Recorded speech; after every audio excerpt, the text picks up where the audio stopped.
स्वागत है आपका कॉमर्स एक्सपी के अकाउंटेंसी क्लासेस में। तो आज जो हम चैप्टर पढ़ने जा रहे हैं उसका नाम है अकाउंटिंग फॉर पार्टनरशिप। तो ये वीडियो जो है बहुत ही इंपॉर्टेंट होने वाला है अगर आपको पार्टनरशिप के न्यूमेरिकल सॉल्व करने हैं या पार्टनरशिप को अच्छे से समझना है। तो मैं आप सबको यही सजेस्ट करूंगा कि ये वीडियो को बहुत गौर से देखें और पूरी तरीके से समझने की कोशिश करें। बहुत ही ईजी लैंग्वेज में मैंने समझाया होगा। आगे बढ़ते हैं, चलिए स्टार्ट करते हैं कि पार्टनरशिप क्या होता है। व्हाट इज पार्टनरशिप, इसको समझते हैं क्योंकि बेसिक तो यही है कि पार्टनरशिप होता क्या है। ये समझ लेंगे तो हमसे न्यूमेरिकल भी सॉल्व हो जाएंगे। तो what is partnership? When two और more person join hands to set up a business and share its profit and losses, they are said to be in partnership. कि जब दो या दो से ज्यादा लोग आपस में मिलके क्या एक बिजनेस को कैरी ऑन करने के लिए एग्रीमेंट लाते हैं, साथ में एग्री होते हैं और उस बिजनेस को कैरी आउट करते हैं, तो हम उसको पार्टनरशिप कहते हैं। और section 4 of the Indian partnership act 1932 defines partnership as relation between persons who have agreed to share the profits of a business carried on by all or any of them by acting for all। ठीक है, तो जो हमारा partnership act है 1932 वो कहता है, वो डिफाइन करता है पार्टनरशिप को कि एक रिलेशनशिप की तरह, कि ये एक रिलेशनशिप है between persons who have agreed to share the profits of a business. कि एक रिलेशन है जिसमें लोग जो हैं, पार्टनर जो हैं, वो प्रॉफिट को शेयर कर रहे हैं एक बिजनेस के और कैरी ऑन कर रहे हैं सारी एक्टिविटीज को खुद या किसी एक के द्वारा जो सबके लिए एक्ट कर रहा है। अब पार्टनर होता क्या है? बोला है who is partner? Person who have entered into partnership with one another are individuals called partners. ठीक है, कि जो भी पर्सन जो कि पार्टनरशिप में इन्वॉल्व हुए हैं, एग्रीड हुए हैं बिजनेस को कैरी ऑन करने के लिए, उनको इंडिविजुअली हम लोग पार्टनर्स कहते हैं। ठीक है, एंड कलेक्टिवली कॉल्ड फर्म, और इनको कलेक्टिवली क्या बोलते हैं? फर्म बोलते हैं, पार्टनरशिप फर्म बोलते हैं। ठीक है, the name under which the business is carried is called firms name. कि जिस नाम के अंदर वो बिजनेस को कैरी ऑन कर रहे होंगे उसको हम लोग फर्म का नाम बोलेंगे। और a partnership firm has no separate legal entity apart from the partners constituting it. कि जैसे हम लोग कंपनीज पढ़ते हैं, सोल प्रोप्राइटरशिप पढ़ते हैं, ठीक है, तो कंपनी में क्या होता है कि कंपनी की खुद की एक लीगल एंटिटी होती है सेपरेट, कि उसके ओनर्स और वो कंपनी खुद अलग अलग है। लेकिन यहाँ पे ऐसा नहीं होता है कि यहाँ पे पार्टनर्स ही हैं, उनकी खुद की आइडेंटिटी ही बिजनेस की आइडेंटिटी है। बिजनेस खुद में एक अलग एंटिटी नहीं होता है इसमें।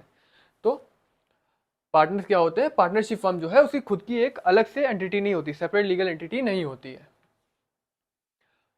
ये बहुत ही इंपॉर्टेंट चीज है जिसको हम लोग को समझना बहुत इंपॉर्टेंट है। इसको समझे बिना हमसे न्यूमेरिकल सॉल्व होना बहुत ही मुश्किल है। तो कुछ पॉइंट्स हैं, कुछ प्रोविजंस हैं जो कि हमें पार्टनरशिप में अच्छे से पता होने चाहिए। जैसे पहला है कि प्रॉफिट शेयरिंग रेशियो। कि प्रॉफिट शेयरिंग रेशियो क्या होता है? कि प्रॉफिट को जिस रेशियो हम लोग बांटने वाले हैं, कि हम जिस रेशियो में प्रॉफिट्स को अपोर्शन करेंगे और लॉसेस को अपोर्शन करेंगे। ठीक है, अब क्या होता है कि जब पार्टनरशिप डीड साइलेंट होती है हमारे पार्टनर प्रॉफिट शेयरिंग रेशियो के बारे में, तब क्या करेंगे? जब हमारे पार्टनरशिप डीड में कोई मेंशन ही नहीं है कि हमें प्रॉफिट किस रेशियो में बांटना है, तब हम प्रॉफिट और लॉसेस को इक्वली शेयर करेंगे। ठीक है, और फर्क नहीं पड़ता कि किस पार्टनर ने कितनी कैपिटल लाई है, कौन कितना काम कर रहा है, profit and losses equally share होंगे अगर पार्टनरशिप डीड जो है वो साइलेंट है हमारे इस टॉपिक पे।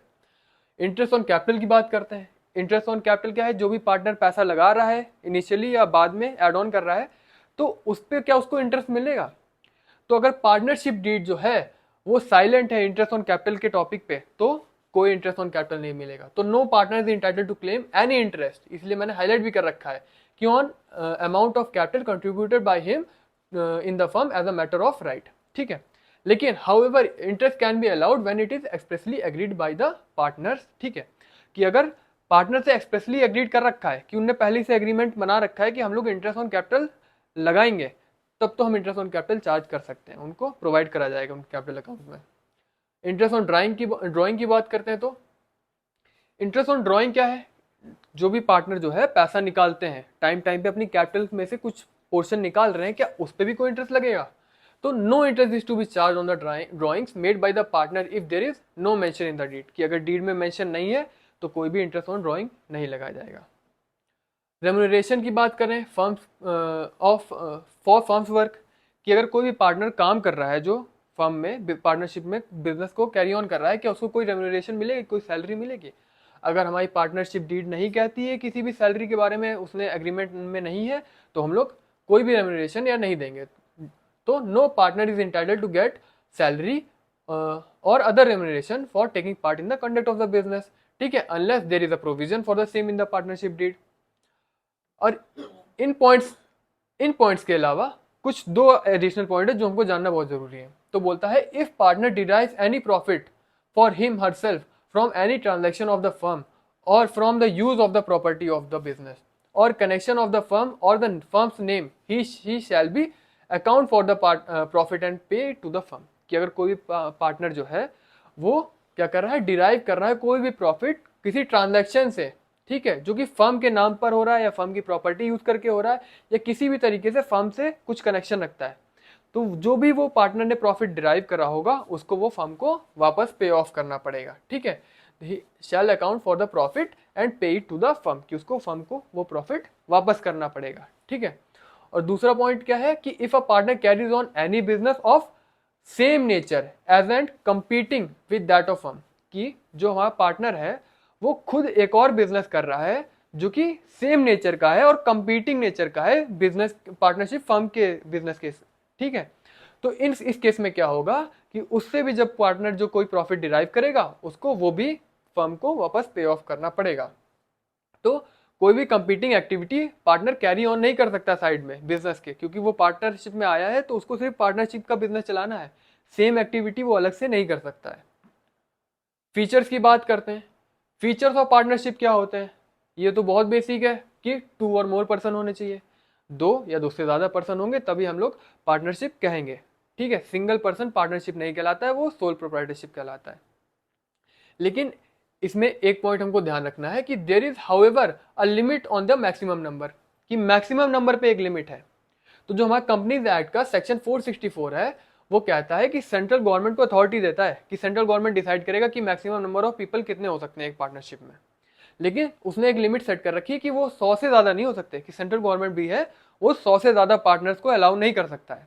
तो करेंटली जो सेंट्रल गवर्नमेंट ने प्रिस्क्राइब कर रखा है कंपनीज एक्ट 2014 में वो है 50 नंबर, ठीक है, कि जो मैक्सिमम पार्टनर्स हो सकते हैं किसी फर्म में वो 50 है, ठीक है। इसके ऊपर अगर आप पार्टनर होंगे तो उनको एज अ कंपनी रजिस्टर कराना पड़ेगा बिजनेस को।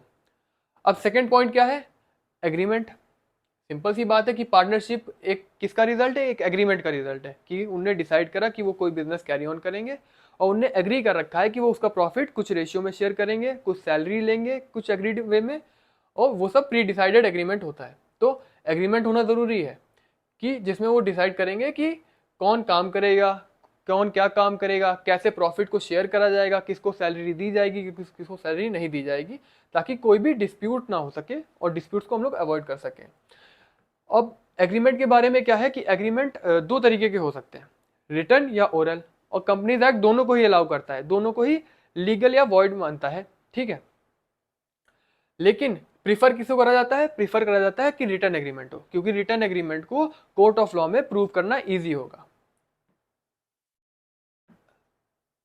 थर्ड फीचर क्या है? बिजनेस होना चाहिए, कि सिंपल सी बात है अगर कोई भी पार्टनर जो है वो आपस में मिले और उन्हें कोई प्रॉपर्टी खरीदी तो क्या वो पार्टनरशिप कहलाएगी? नहीं, वो पार्टनरशिप नहीं कहलाएगी, वो को ओनरशिप कहलाएगी या जॉइंट ओनरशिप कहलाएगी, ठीक है। पार्टनरशिप तब कहलाएगी जब वो प्रॉपर्टी खरीदने या बेचने का काम कर रहे होंगे और साथ में प्रॉपर्टी खरीदेंगे बेचेंगे, तब वो पार्टनरशिप कहलाएगी, ठीक है। म्यूचुअल एजेंसी क्या होता है? म्यूचुअल एजेंसी कहता है the business of partnership concern may be carried on by all partners और any of them acting for all, कि जो म्यूचुअल एजेंसी कहता है कि बिजनेस जो है पार्टनरशिप फर्म का वो या तो सारे ही पार्टनर मिलके भी कैरी ऑन कर सकते हैं या कुछ पार्टनर कुछ और के पार्टनर्स के बिहाफ पे भी कैरी ऑन कर सकते हैं। यानी कोई जरूरी नहीं कि सारे पार्टनर्स ही काम कर रहे हो बिजनेस में, कुछ पार्टनर्स काम कर रहे होंगे बाकियों के बिहाफ पे, बाकी कुछ नहीं कर रहे होंगे, उनने खाली पैसा इन्वेस्ट कर रखा होगा, कैपिटल इन्वेस्ट कर रखी होगी। इसके 2 इंपॉर्टेंट इम्प्लीकेशन है। पहला है कि first every partner is entitled to participate in the conduct of the affairs of its business, कि हर पार्टनर को अधिकार है कि वो अपने बिजनेस के कंडक्ट में पार्टिसिपेट कर सके, उसमें हिस्सा ले सके जो भी एक्टिविटीज हो रही हैं। और दूसरा क्या है? There exist a relationship of mutual agency between all the partners, कि जो पार्टनर्स हैं उनके बीच में एक म्यूचुअल एजेंसी का है रिलेशनशिप। मतलब कहने का मतलब ये है कि अगर एक पार्टनर कुछ डिसीजन लेता है तो वो सब पे बाइंडिंग है, ठीक है, और जो सब पार्टनर डिसीजन लेंगे वो उस पर बाइंडिंग होगा। फॉर एग्जाम्पल मैं एक पार्टनरशिप फर्म में हूँ 4 लोगों के साथ और मैंने किसी कोई भी एग्रीमेंट कर लिया किसी भी पर्सन के साथ या किसी और के साथ under the name of partnership, तो जो बाकी के पार्टनर्स हैं वो भी लीगली बाउंड होंगे उस एग्रीमेंट को फुलफिल करने के लिए। ठीक है, मैं अलोन बाइंडेड नहीं हूँ। अब सिंस ये पार्टनरशिप है तो सब लोग जॉइंटली रिस्पॉन्सिबल हैं और ऑब्लाइज्ड हैं उस एग्रीमेंट को फुलफिल करने के लिए। ठीक है, इसी को हम लोग म्यूचुअल एजेंसी का नाम देते हैं। अब नेक्स्ट क्या है फीचर, शेयरिंग ऑफ प्रॉफिट। कि पार्टनरशिप को हम पार्टनरशिप से तभी कहेंगे जब हम लोग प्रॉफिट या लॉसेस को शेयर करेंगे, यानी शेयरिंग ऑफ प्रॉफिट होगा। ऐसा नहीं कि 4 लोग काम कर रहे हैं और सिर्फ 2 ही प्रॉफिट ले रहे हैं, बाकी के 2 प्रॉफिट नहीं ले रहे हैं, तो ये पार्टनरशिप नहीं कहलाएगा। प्रॉफिट शेयरिंग होनी चाहिए। ठीक है, अब उसका रेशियो अलग अलग हो सकता है, कुछ हो सकता है कि सैलरी लेंगे, वो डिसाइड हो सकता है, वो हमारे पार्टनरशिप डीड में अलग से मेंशन करा जाता है। तो अनदर इंपॉर्टेंट एलिमेंट क्या है कि पार्टनरशिप में agreement between partners must be to share profit and losses of a business. कि जो 2 पार्टनर मिल रहे हैं, कोई बिजनेस कैरी ऑन कर रहे हैं, तो उसमें प्रॉफिट एंड लॉस को शेयर करने का एग्रीमेंट होना चाहिए। ठीक है, और thus sharing of profit and losses are important. If some person join hands for the purpose of some charitable activity, it will not be termed as partnership. कि अगर कोई पर्सन जो है वो आपस में मिलते हैं और कोई चैरिटेबल एक्टिविटी करते हैं, कि वो प्रॉफिट लॉस बांटेंगे नहीं, वो कोई चैरिटी कर रहे हैं, तो वो पार्टनरशिप नहीं कहलाएगा। ठीक है, वो चैरिटी कहलाएगा, या हम लोग जिसको क्या कहते हैं, नॉट फॉर प्रॉफिट ऑर्गेनाइजेशन कहते हैं, वो कहलाएगा। ठीक है, 6th क्या फीचर है कि लाइबिलिटीज ऑफ पार्टनर्स होता है, कि सारे पार्टनर्स की कुछ ना कुछ लाइबिलिटी होती है। तो each partner is liable jointly with all the other partners and also severally to the third party for all the acts of the firm done while he is partner. कि हर जो पार्टनर है वो liable है, उसके कुछ ना कुछ जॉइंट लाइबिलिटी होगी, कि अगर कुछ भी दिक्कत होती है तो उसको भी हर्जाना देना पड़ेगा। ठीक है, तो जब तक वो पार्टनर है उस फर्म का, तब तक जो भी एक्शंस होंगे उसमें उसकी इक्वली लाइबिलिटी होगी, जॉइंट लाइबिलिटी होगी। आगे बढ़ते हैं, पार्टनरशिप डीड समझते हैं। पार्टनरशिप डीड क्या होता है कि जब भी हम लोग पार्टनरशिप स्टार्ट करते हैं, ठीक है, तो हम लोग कुछ एग्रीमेंट बनाते हैं, कुछ पॉइंट्स जो होते हैं डिसाइड करे जाते हैं, और जो उन डिसाइडेड पॉइंट्स होते हैं, वो डिसाइड पॉइंट होते हैं, उनको हम लोग जॉइंटली क्या कहते हैं, पार्टनरशिप डीड का नाम देते हैं। तो partnership comes into existence as a result of agreement, कि एक एग्रीमेंट होता है तभी वो पार्टनरशिप एग्जिस्ट करती है। ठीक है, एग्जिस्टेंस में आती है। The agreement can be either oral और रिटर्न। बता चुका हूँ कि ये जो एग्रीमेंट है ओरल भी हो सकता है, रिटर्न भी हो सकता है, लेकिन हम लोग प्रीफर करते हैं कि रिटर्न एग्रीमेंट हो। ठीक है, the partnership act does not require the agreement must be writing. मैंने बोला कि एग्रीमेंट कोई जरूरी नहीं कि राइटिंग में हो, लेकिन प्रीफर करा जाता है कि राइटिंग में हो। But wherever it is in writing, the document which contains terms of the agreement is called partnership deed. कि वो डॉक्यूमेंट जिसमें ये सारे एग्रीमेंट लिखे होंगे, उसी को हम लोग पार्टनरशिप डीड का नाम देते हैं। ठीक है, नेक्स्ट जो है वो है की एलिमेंट्स ऑफ पार्टनरशिप। तो ये जो की एलिमेंट्स ऑफ पार्टनरशिप है, ये वो चीजें हैं जिनको हम लोग को समझना जरूरी है पार्टनरशिप अकाउंट्स को प्रिपेयर करने के लिए। तो इसको हम लोग पढ़ेंगे अगली वीडियो में। तब तक आप चैनल को सब्सक्राइब कर लीजिए और वीडियो को लाइक कर दीजिए, ताकि आप पार्टनरशिप में और अकाउंटेंसी में अच्छे से प्रोग्रेस कर सकें। Thank you.